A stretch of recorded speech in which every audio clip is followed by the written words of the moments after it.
Okay, next చూడమ్మా. Next ఏంటిది? Hall effect.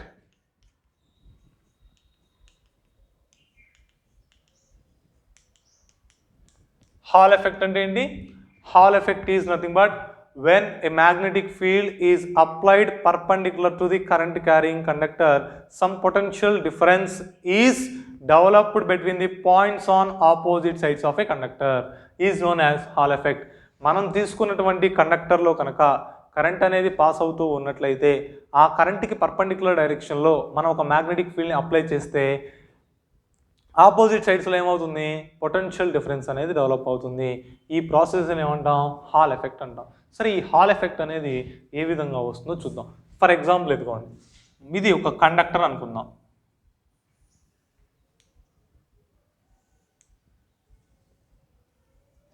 ఇది కండక్టర్.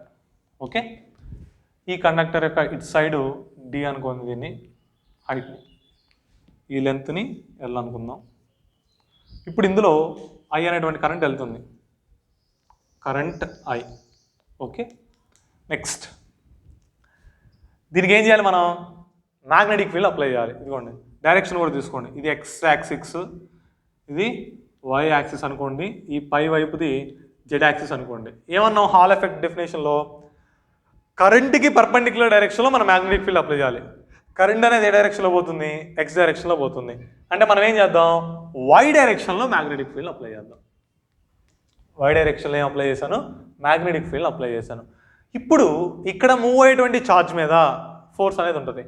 కరెంట్ అనేది పాస్ అవుతూ ఉందంటే అక్కడ ఏదో ఒక ఛార్జ్ అనేది మూవ్ అవ్వాలి. ఆ మూవ్ అయ్యేటువంటి ఛార్జు పాజిటివ్ ఛార్జ్ అవ్వచ్చు, లేకపోతే నెగిటివ్ ఛార్జ్ కూడా అవ్వచ్చు. ఇప్పుడు మరి పాజిటివ్ ఛార్జ్ తీసుకున్నావా, నెగిటివ్ ఛార్జ్ తీసుకున్నావా? ఇదేంటిది? కండక్టర్ అని చెప్తున్నాం, అంటే సాలిడ్ కండక్టర్స్లో మనకి ఏ ఛార్జెస్ అనేవి మూవ్ అవుతాయి? పాజిటివ్ ఛార్జ్ మూవ్ అవుతా, నెగిటివ్ ఛార్జ్ మూవ్ అవుతా? Always negative charges. మనం మెటల్స్ తీసుకున్నట్లయితే సాలిడ్స్లో, మెటల్స్లో కరెంట్ అనేది వెళ్తూ ఉంటుంది. అందులో ఉండేది ఏంటిది? Free electrons. ఫ్రీ ఎలక్ట్రాన్స్ అనేవి మూవ్ అవటం వల్ల మనకు కరెంట్ పాస్ అవుతుంది. కరెంట్ అనేది ఏ డైరెక్షన్లో వెళుతుంది? Always from positive to negative. ఎలక్ట్రాన్లు నెగిటివ్ టు పాజిటివ్, అంతేగా? ఎలక్ట్రాన్స్ అనేవి ఏ డైరెక్షన్లో అయితే మూవ్ అవుతున్నాయో ఆనికి ఆపోజిట్ డైరెక్షన్లో మనకి కరెంట్ అనేది వెళ్తుంది. అంటే కరెంట్ అనేది ఇప్పుడు ఎక్స్ యాక్సిస్ వైపు వెళ్తుంది, పాజిటివ్ ఎక్స్ వైపు వెళ్తుంది అనుకోండి. ఎలక్ట్రాన్స్ నెగిటివ్ అనేవి ఎటువైపు ట్రావెల్ అవుతున్నట్టు? నెగిటివ్ ఎక్స్ డైరెక్షన్లో ట్రావెల్ అవుతున్నట్టు, ఈ విధంగా. ఓకే, మీరు కంపల్సరీగా మీకు ఆల్రెడీ ఇంటర్మీడియట్లో వస్తుంది.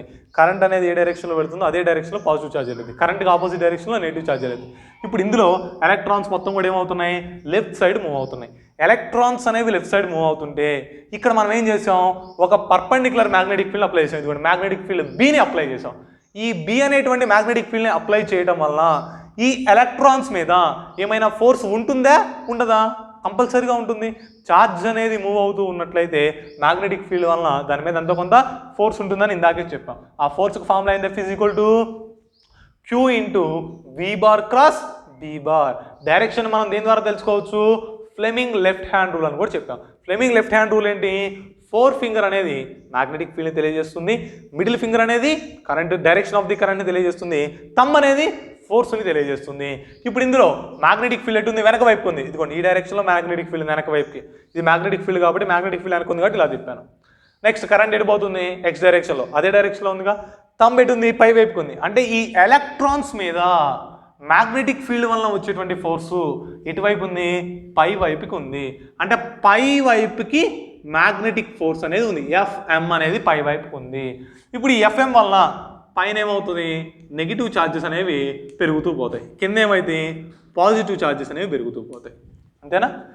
పాజిటివ్ ఛార్జెస్ పెరుగుతూ పోయినాయి కింద, పైన నెగిటివ్ ఛార్జెస్ పెరుగుతూ పోయినాయి. అంటే ఈ మధ్యలో ఒక ఎలక్ట్రిక్ ఫీల్డ్ వస్తుందిగా. ఎలక్ట్రిక్ ఫీల్డ్ అనేది పాజిటివ్ టు నెగిటివ్ కంపల్సరీగా ఏమైంది? ఒక ఎలక్ట్రిక్ ఫీల్డ్ అనేది డెవలప్ అవుతుంది. ఈ ఎలక్ట్రిక్ ఫీల్డ్ దేని వల్ల డెవలప్ అయింది?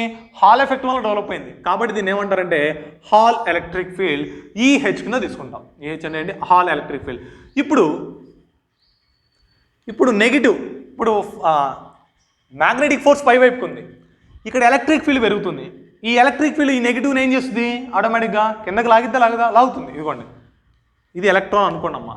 ఈ ఎలక్ట్రాన్ అనేది మ్యాగ్నెటిక్ ఫోర్స్ వలన పై వైపుకి డీవియేట్ అవుతూ పోతుంది. పై వైపుకి మ్యాగ్నెటిక్ ఫోర్స్ ఉంది, ఇక్కడ నెగిటివ్ పాజిటివ్ ఉన్నాయి. అంటే ఇక్కడ ఏమో ఉంది? ఒక ఎలక్ట్రిక్ ఫీల్డ్ అనేది డెవలప్ అయింది. ఎలక్ట్రిక్ ఫీల్డ్ డెవలప్ అయిందంటే ఎలక్ట్రిక్ ఫీల్డ్ కూడా ఏం చేసిద్ది ఈ ఛార్జ్ మీద ఎంతో కొంత ఫోర్స్ అప్లై చేసేదిగా. ఈ కింద పాజిటివ్ ఉంది, ఈ ఎలక్ట్రాను మ్యాగ్నెటిక్ ఫోర్స్ వల్ల పైకి వెళ్తూ ఉంటే ఈ కింద ఉన్నటువంటి పాజిటివ్ ఛార్జెస్ మొత్తం ఏం చేస్తాయి, కింద వైపుకి ఫోర్స్ అప్లై చేస్తాయి. ఈ ఫోర్స్ని ఏమంటాం, force due to electric field EH, hall electric field వల్ల వచ్చేటువంటి ఫోర్స్ ఇది. ఇప్పుడు ఎఫ్ఎం మ్యాగ్నెటిక్ ఫోర్స్ ఏమో పైకి ఉంది, ఈ మ్యాగ్నెటిక్ ఫోర్స్ వల్ల అక్యూములేట్ అయినటువంటి ఛార్జ్ యొక్క ఫోర్స్ అనేది కిందకు ఉంది. రెండు కూడా ఏమవుతున్నాయి, ఆపోజిట్ డైరెక్షన్లో ఉన్నాయి. ఒకవేళ ఎఫ్ఎం అనేది ఎక్కువ ఉందనుకోండి, అంటే మ్యాగ్నెటిక్ ఫోర్స్ ఎక్కువ ఉందనుకోండి, ఎలక్ట్రాన్ ఏమైంది, పైకి పోయింది. ఒకవేళ ఎలక్ట్రిక్ ఫీల్డ్ వల్ల వచ్చేటువంటి ఫోర్స్ ఎక్కువ అనుకోండి, కిందకు పోయింది. రెండు సమానమైతే మధ్యలో ఆగిపోతుంది. ఇనీషియల్లో ఎలక్ట్రిక్ ఫీల్డ్ అనేది ఏమీ కూడా ఉండదు, కాబట్టి ఛార్జెస్ మొత్తం ఏమైంది, పై వైపుకి డీవియేట్ అవుతూ పోతాయి. పై వైపు పెరుగుతూ పోతే కింద వైపు ఆటోమేటిక్గా పాజిటివ్ పెరిగిద్ది. ఏదో ఒక సందర్భంలో పై వైపుకు ఉన్నటువంటి మ్యాగ్నెటిక్ ఫోర్సు, కింద వైపుకు ఉన్నటువంటి ఎలక్ట్రిక్ ఫీల్డ్ ఫోర్సు రెండు కూడా ఏమైతే సమానంగా ఉంటాయి. ఎప్పుడైతే మ్యాగ్నెటిక్ ఫోర్స్ అనేది ఎలక్ట్రిక్ ఫోర్స్కి సమానమైందో అప్పుడు ఫర్దర్ ఛార్జ్ డిస్ట్రిబ్యూషన్ అనేది ఆగిపోతుంది. అంటే పై వైపుకి కానీ కింద వైపు కానీ ఛార్జెస్ ఇంకా వెళ్ళవు, ఇంకేమైతే డైరెక్ట్గా లెఫ్ట్ సైడ్ వెళ్ళిపోతూ ఉంటాయి. అంటే కరెంట్ అనేది వెళ్తుంది, అంటే స్టేబుల్ రీచ్ వస్తుంది. ఎప్పుడైతే మనకి ఇలా ఆగిపోయిందో అప్పుడు ఒక పొటెన్షియల్ డిఫరెన్స్ అనేది, మ్యాక్సిమం పొటెన్షియల్ డిఫరెన్స్ అనేది డెవలప్ అవుతుంది. దేని మధ్యలో, ఆపోజిట్ సైడ్స్. ఇదిగోండి, పై వైపున నెగిటివ్ ఉంది, కింద వైపున పాజిటివ్ ఉంది. ఈ రెండింటికి మధ్యలో మనకేం జరుగుతుంది, ఒక పొటెన్షియల్ అనేది డెవలప్ అవుతుంది. అది కూడా ఒక పొటెన్షియల్ డిఫరెన్స్ అనేది డెవలప్ అవుతుంది. దీన్నే మనం దేని కింద తీసుకోవచ్చు అంటే హాల్ పొటెన్షియల్ అంటారు, విహెచ్. అంటే hall potential difference due to hall effect. ఇది హాల్ ఎఫెక్ట్ అంటే. అర్థమైందమ్మా హాల్ ఎఫెక్ట్ అంటే? హాల్ ఎఫెక్ట్ అంటే ఏంటి, when a magnetic field is applied perpendicular to the direction of the current, some potential difference is developed between the points on opposite sides of the conductor. కరెంట్కి perpendicular డైరెక్షన్లో మనం magnetic field apply చేస్తే దానికి పర్పెండిక్యులర్గా ఒక potential difference అనేది develop అవుతుంది. దీన్ని మనం ఏమంటాం, హాల్ ఎఫెక్ట్ అంటాం. ఎక్స్ డైరెక్షన్లో కరెంట్ వెళ్తూ ఉంటే మనం వై డైరెక్షన్లో మ్యాగ్నెటిక్ ఫీల్డ్ అప్లై చేసాం. వై డైరెక్షన్లో మ్యాగ్నెటిక్ ఫీల్డ్ అప్లై చేయడం వల్ల జెడ్ డైరెక్షన్లో మనకి పొటెన్షియల్ డిఫరెన్స్ అనేది వచ్చింది. ఈ పొటెన్షియల్ డిఫరెన్స్ ఎలా వచ్చింది, ఎలక్ట్రాన్స్ అనేవి నెగిటివ్ ఎక్స్ డైరెక్షన్లో వెళ్ళేటప్పుడు మ్యాగ్నెటిక్ ఫీల్డ్ వల్ల వచ్చేటువంటి ఫోర్సు పైకి ఉంటుంది.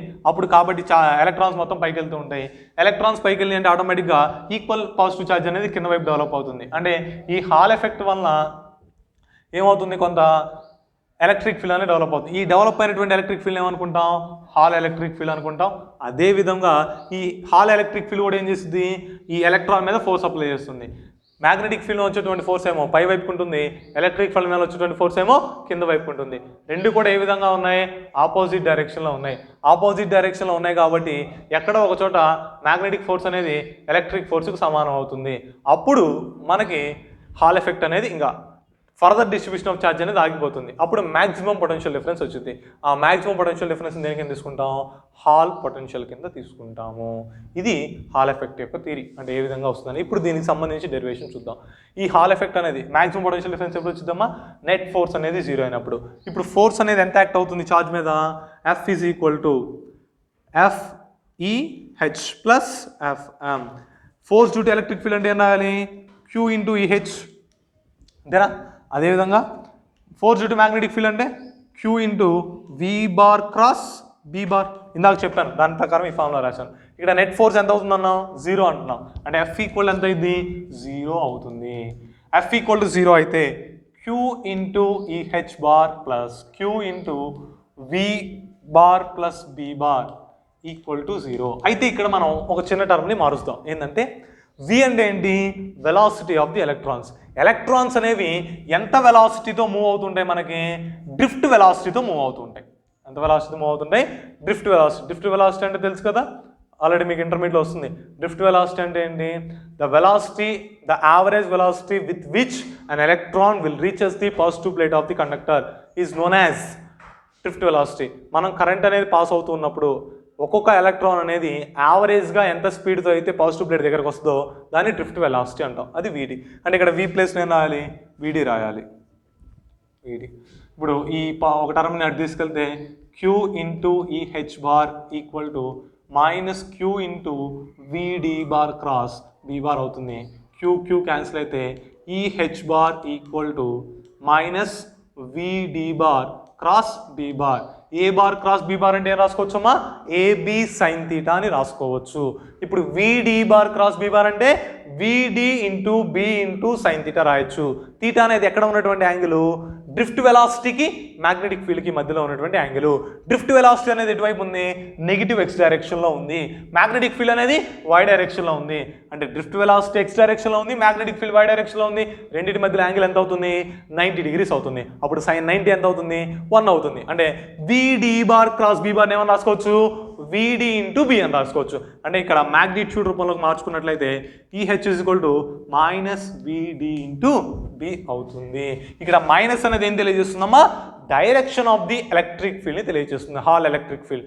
హాల్ ఎలక్ట్రిక్ ఫీల్డ్ అనేది ఎటువైపు వస్తుందో మనకి ఆ నెగిటివ్ సైన్ అనేది తెలియజేస్తుంది. ఈ నెగిటివ్ సైన్ బట్టి ఏం చెప్పుకోవచ్చు, విడి బార్ క్రాస్ బి బార్ అనేది ఏ డైరెక్షన్లో ఉందో దానికి ఆపోజిట్ డైరెక్షన్లో ఎలక్ట్రిక్ ఫీల్డ్ అనేది ఉంది. మీకు ఇంకా అర్థం కావాలంటే చూసుకోండి. విడి ఇటు ఉంది లెఫ్ట్ సైడ్, మ్యాగ్నెటిక్ ఫీల్డ్ వెనక్కి ఉంది. అంటే ఇటు మనకి ఫింగర్ ఫోల్డింగ్ అనేది కుదిరిద్దా, కుదరదు కదా. అంటే ఇప్పుడు విడి బార్ నెగిటివ్ ఎక్స్ డైరెక్షన్లో ఉంది, ఇటు వెనక్కి వైపుకి మ్యాగ్నెటిక్ ఫీల్డ్ వెనక్కి ఉంది. ఇప్పుడు ఈ రెండింటి యొక్క రిజల్టెంట్ ఎటు వస్తుంది, కింద వైపుకి వస్తుంది. దానికి ఆపోజిట్ డైరెక్షన్లో మనకి ఎలక్ట్రిక్ ఫీల్డ్ అనేది డెవలప్ అయింది. ఓకే, ఈ నెగిటివ్ అనేది కేవలం మనకి ఏం తెలియజేస్తుంది, సైన్ని మాత్రమే, direction of the electric field తెలియజేస్తుంది. ఇప్పుడు మనం కేవలం మ్యాగ్నిట్యూడ్ మాత్రమే రాసుకుంటూ వెళదాం. సరే, ఇప్పుడు ఇక్కడ చూడండి అమ్మా, relation between current and drift velocity. కరెంట్కి డ్రిఫ్ట్ వెలాసిటీకి మధ్యలో ఉన్నటువంటి చేంజ్ ఏంటి, కరెంట్కి రిలేషన్ ఏంటి, కరెంట్కి డ్రిఫ్ట్ వెలాసిటీకి మధ్యలో ఉన్నటువంటి relation I is equal to A and Q into VD. ఇది కరెంట్కి డ్రిఫ్ట్ వెలాసిటీకి మధ్యలో ఉన్న రిలేషను. ఇప్పుడు విడి ఈజ్ ఈక్వల్ ఏమైంది, I by A and Q into, అయితే I by A and Q. I by A current by area అంటే current density అంటాం. J is equal to I by A, I by A, J by and Q. ఇది drift velocity. ఈ drift velocity ఫార్ములాని ఇక్కడ substitute చేస్తే ఏమవుతుంది, EH is equal to VD into, VD place ఎంత రాయాలి, J by NE into B. అప్పుడు EH is equal ఏమైంది, జే బై ఎన్ఈ ఇంటూ బి అవుతుంది. ఇంతవరకు ఓకే. ఇక్కడ హాల్ కోఎఫిషియంట్ అంటాం. Hall coefficient is nothing but the ratio of hall electric field and product of current density and applied magnetic field is known as Hall coefficient. మనకి Hall ఎఫెక్ట్లో వచ్చినటువంటి electric ఫీల్డ్ని current డెన్సిటీతో, అదేవిధంగా మనం apply చేసినటువంటి intensity of magnetic ఫీల్డ్తో divide చేసినట్లయితే వచ్చేదాన్ని ఏమంటాం, హాల్ కోఎఫిషియంట్ అంటారు. Hall coefficient is equal to RH is equal to EH by JB. ఇది formula. RH is equal to EH by JB. Definition రాసేటప్పుడు ఏం చేస్తాం, the ratio of hall electric field to product of current density and intensity of magnetic field is known as hall coefficient. EH by JB ఇక్కడ చూడమ్మా, EH is equal to JB by NE అని ఉంది కదా. JBని ఇటు తీసుకొస్తే ఏమైంది, 1 by NE అయింది. అంటే హాల్ కోఎఫిషియంట్ ఈజ్ ఈక్వల్ ఏంటి, 1 by NE, NQ కదా, సారీ క్యూ అంటే ఛార్జ్ని నేను ఎలక్ట్రాన్ కాబట్టి ఈ కింద రాశాను, అన్ని చోట్ల ఈ ఉండదు కాబట్టి క్యూ అని రాసుకోవచ్చు. 1 by NQ అవుతుంది. RH ఈజ్ ఈక్వల్ అంతా 1 by NQ. ఇక్కడ N అంటే ఏ అంటే ఏరియా, N అంటే number of free charges per unit volume. మనం తీసుకున్నటువంటి యూనిట్ వాల్యూమ్లో ఎన్ని ఫ్రీ చార్జెస్ ఉంటాయో అది N అంటే. క్యూ అంటే ఛార్జ్, అంటే పాజిటివ్ అనుకోండి ప్లస్ సి రాస్తాం, నెగిటివ్ అయితే మైనస్ సి రాస్తాం. లేదా ఒకవేళ వేరే ఆల్ఫా పార్టికలో అదే బీటా పార్టికల్ అయితే అప్పుడు దానికి సంబంధించినటువంటి ఛార్జ్ రాయాలి. వీడి అంటే డ్రిఫ్ట్ వెలాసిటీ. ఓకే, ఇది హాల్ కోఎఫిషియంట్ అంటే. ఓకే, ఇప్పుడు మనకు అసలు ఈ హాల్ ఎఫెక్ట్ అనేది ఎందుకు ఉపయోగపడుతుంది అనేది మనం తెలుసుకుందాం. సరే, హాల్ ఎఫెక్ట్ ఎందుకు ఉపయోగపడుతుంది అంటే, first one, to find out the R like to decide the sign of charge carriers. Charge carriers అనేవి పాజిటివా నెగిటివా అనేది హాల్ ఎఫెక్ట్ వల్ల తెలిసిద్ది. సరే, ఏ విధంగా తెలిసిద్ది సార్ అని మీరు అనుకోవచ్చు. ఏ విధంగా తెలుస్తుంది అంటే, ఇప్పుడు పై వైపున మనకి నెగిటివ్ వచ్చింది, నెగిటివ్ ఛార్జెస్ డెవలప్ అయినాయి, కింద పై పాజిటివ్, అంటే హాల్ ఎఫెక్ట్ అనేది నెగిటివ్ పాజిటివ్ వచ్చింది. ఒకవేళ హాల్ ఎఫెక్ట్ పైన పాజిటివ్ వచ్చి కింద నెగిటివ్ వచ్చింది అనుకోండి, అప్పుడు అర్థం ఏంటి, ఛార్జ్ క్యారియర్స్ అనేది పాజిటివ్ అయితే. సార్ ఛార్జ్ క్యారియర్స్ ఎప్పుడు ఎలక్ట్రాన్స్ ఏగా పాజిటివ్ ఎప్పుడు వచ్చింది అనుకోవద్దు. కండక్టర్స్లో అంటే మెటల్స్లో మాత్రమే ఫ్రీ ఎలక్ట్రాన్స్ అనేవి ఎప్పుడూ ట్రావెల్ అవుతూ ఉంటాయి. అదే మనం సెమీ కండక్టర్స్ తీసుకున్నాం అనుకోండి, సెమీ కండక్టర్స్లో పీ టైప్ సెమీ కండక్టర్ అయితే హోల్స్ అనేవి ఎక్కువగా వెళ్తాయి. హోల్స్ అనేది పాజిటివ్ ఛార్జ్కి సమానం. అదే ఎన్ టైప్ తీసుకుంటే ఎలక్ట్రాన్సే వెళ్తాయి. ఓకే, అంటే to decide the sign of charge carrier, charge carriers అనేవి ఏ సైన్, పాజిటివా నెగిటివా అనేది తెలుసుకోవటానికి హాల్ ఎఫెక్ట్ అనేది ఉపయోగపడుతుంది. అదేవిధంగా దేనికి ఉపయోగపడుతుంది అంటే కండక్షన్ ఆఫ్ మెటీరియల్స్, మనం తీసుకున్నటువంటి మెటీరియల్స్ యొక్క కండక్షన్ అంటే అదే కండక్టర్స్ కావచ్చు, కండక్టర్స్ తీసుకున్నాం అనుకోండి, అన్ని మెటల్స్లో ఒకేలా కరెంట్ వెళ్ళదు కదా, అంటే ఒక్కొక్క మెటల్లో ఎంతవరకు కండక్షన్ అనేది ఉంది అంటే ఎంతవరకు ఛార్జ్ అనేది వెళ్తుంది అనేది కూడా ఈ హాల్ ఎఫెక్ట్ ద్వారా ఫైండ్ అవుట్ చేయొచ్చు. ఇంకొకటి ఏం ఫైండ్ అవుట్ చేయొచ్చు అంటే డ్రిఫ్ట్ వెలాసిటీ కూడా ఫైండ్ అవుట్ చేయొచ్చు. డ్రిఫ్ట్ వెలాసిటీ ఏ విధంగా ఫైండ్ అవుట్ చేయొచ్చు అంటే ఇక్కడ EH VD/B అని రాశాం కదా, ఇప్పుడు దీని నుంచి నెగిటివ్ అనేది సైన్ తెలియజేస్తుంది కాబట్టి దాన్ని తీసేసి EH VD/B అని రాసుకోవచ్చు. దాని నుంచి VD ఏమైంది EH/B, Hall electric field by intensity of magnetic field B. అంటే మనం ఏం తెలుసుకోవచ్చు, హాల్ ఎఫెక్ట్ నుంచి drift velocity of the charge క్యారియర్స్ని కూడా ఫైండ్ అవుట్ చేయవచ్చు. ఇంకేం తెలియజేసుకోవచ్చు అంటే number of free electrons per unit volume, unit వాల్యూమ్లో ఉన్నటువంటి ఫ్రీ ఛార్జ్ క్యారియర్స్ ఎంత అనేది కూడా మనం తెలుసుకోవచ్చు. ఏ విధంగా తెలుసుకోవచ్చు అంటే I ఇక్కడ ఏం రాసాం ANQVD అని రాసాం. VD అంటే ఎంత EH/Bనేగా, అప్పుడు EH/Bని తీసుకొచ్చి ఈ ఫార్ములాలో సబ్స్టిట్యూట్ చేయండి. I ANQ/VDలో VD ప్లేస్లో EH/Bని సబ్స్టిట్యూట్ చేస్తే మనకేమొస్తుంది I ANQ/EH/B. ఇప్పుడు ఇందులో ఏం చేస్తారంటే N ఒకవైపు ఉంచి మిగిలినవన్నీ ఒకవైపు తీసుకెళ్ళండి, అప్పుడు I × B by AQ × EH అవుతుంది. ఏ అంటే ఏంటి ఏరియా, ఏరియా అంటే ఏం రాయాలి ఇక్కడ ఇది చూడండి, ఇక్కడ ఈ సైడ్ యొక్క లెంత్ ఎంత అనుకున్నాను L అనుకున్నాను, దీని యొక్క విడ్త్ ఎంత అనుకున్నాను D అనుకున్నాను, అప్పుడు ఏరియా ఎంతకు సమానం అవుతుంది L × Dకి సమానం అవుతుంది. అమ్మ ఇక్కడ ఎంత హైట్ ఉందో ఇక్కడ కూడా అంతే హైట్ ఉంటుంది కాబట్టి ఈ సైడ్ యొక్క ఏరియా ఏమవుద్ది L × D, అంటే ఏ ప్లేస్లో ఏం రాసుకోవచ్చు L × D అని రాసుకోవచ్చు. Okay, L × D. ఓకే, ఇది అంటే number of free electrons per unit వాల్యూమ్ని కూడా తెలుసుకోవచ్చు. ఇంకేమైనా తెలుసుకోవచ్చా, మ్యాగ్నెటిక్ ఫీల్డ్ కూడా ఫైండ్ అవుట్ చేయొచ్చు. B ఈ Bని ఒకవైపు నుంచి మీద అని తీసుకురండి LDQEH/I అంటే ఇంటెన్సిటీ ఆఫ్ మ్యాగ్నెటిక్ ఫీల్డ్ కూడా ఫైండ్ అవుట్ చేసుకోవచ్చు. ఈ 5 కూడా ఏంటి applications of the hall effect యొక్క అప్లికేషన్స్. ఓకే, ఇంకేం తెలుసుకోవచ్చు అంటే mobility of the charge carriers యొక్క మొబిలిటీ అంటే ఎంతవరకు వెళ్ళగలుగుతున్నాయి, ఎంత స్పీడ్గా వెళ్ళగలుగుతున్నాయి అనేది కూడా మనం తెలుసుకోవచ్చు. ఇంతవరకు హాల్ ఎఫెక్ట్ అంటే హాల్ ఎఫెక్ట్ యొక్క అప్లికేషన్స్. Okay, thank you.